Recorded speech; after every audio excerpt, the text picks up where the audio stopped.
తిరుమల ఆలయానికి క్షేత్రపాలకుడు శివుడు.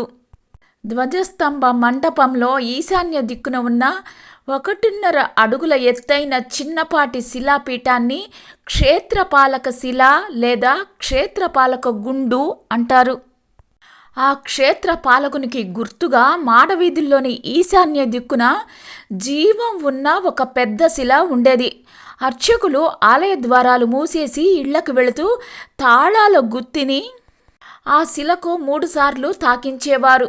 దాంతో ఆలయ ద్వారాలు మూసుకున్న సంకేతాన్ని అందుకున్న ఆ శిల గుడి చుట్టూ మాడవీధుల్లో తిరుగుతూ ఆలయానికి కాపు కాస్తూ ఉండేది. అన్యులెవ్వరినీ మాడవీధుల్లోకి రానిచ్చేది కాదు. సుప్రభాత సమయంలో వాకిళ్లు తెరిచే ముందు మరలా ఆ తాళాల గుత్తిని శిలకు తాకిస్తే ఆ శిల తన గమనాన్ని ఆపి తిరిగి ఈశాన్య మూలలో స్థిరంగా ఉండేది. ఒకనాటి రాత్రి వేగంగా సంచరిస్తున్న ఆ శిల కింద పడి ఒక బాలుడు మరణించాడు. అలాంటి దుర్ఘటన పునరావృతం కాకుండా ఆ శిలను ఆలయానికి కొద్ది దూరంలో ఉన్న గోగర్భం తీర్థం వద్దకు తరలించారు.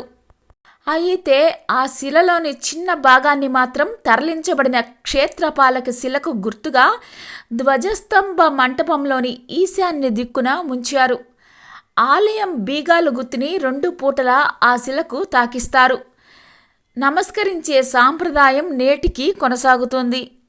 ప్రతి మహాశివరాత్రి పర్వదినాన అర్చకులు, ఆలయ అధికారులు, భక్తులు ఛత్ర చామర మంగళ వాద్యాలతోటి గోగర్భ తీర్థానికి వెళ్ళి నమకం చమకంతోటి రుద్రాభిషేకం చేస్తారు.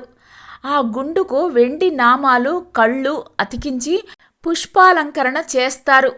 తర్వాత ధూప దీప అర్చన నివేదనాదులు కావించి భక్తులకు తీర్థ ప్రసాదాలు అందచేస్తారు.